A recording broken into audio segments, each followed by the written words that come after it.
longevity pasta. The food we eat can have such a big impact, not only on the quality of our life, but actually how long we live. New research has shown that people who eat more oily fish, this is fish containing the healthy omega-3 fatty acids, live longer. In fact, 1% increase in your bloodstream of omega-3 fatty acids gives you about 5 extra years of life, which is equivalent to the impact you would have by quitting smoking. So today, I'm going to show you a recipe that I'm calling longevity pasta. This dish is inspired by Sicily. It contains sardines and a bonus of other anti-aging ingredients as well. All right, here's the star of the show, the tin sardines. Now these sardines are boneless and skinless and they're packed in olive oil, not water. All right, so here we're gonna pour all this great olive oil. Now this olive oil is scented with the sardines and it contains the healthy omega-3 fatty acids as well. And we're gonna actually make the breadcrumbs using this oil. We're gonna add the garlic to it. When you actually cut up the garlic into fine pieces, that's actually when you're releasing a lot of the natural bioactives that are healthy for you.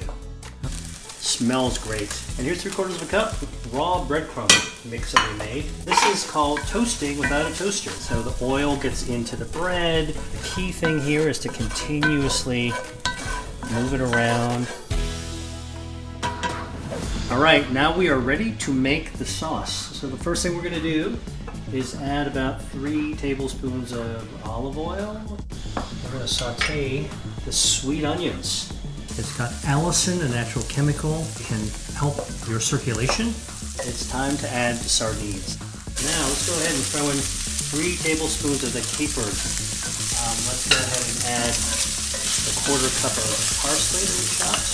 When you actually cut the parsley leaves, you're actually freeing up the apigenin, which makes it easier to get into your body. And then the lemon zest.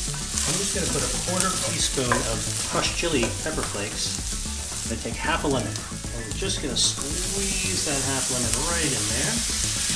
Okay, and then this is actually the sauce ready to go. All right, now we're going to boil the pasta, in this case whole wheat spaghetti. I'm going to take about a half a cup of the pasta water to put into the sauce. It's time to put the spaghetti. Let's go ahead and add just a little bit of salt, a little bit of fresh cracked pepper. The last thing we're going to do is add those crunchy breadcrumbs. Sprinkle them down in there. Here it is, one of my all-time favorite pasta dishes.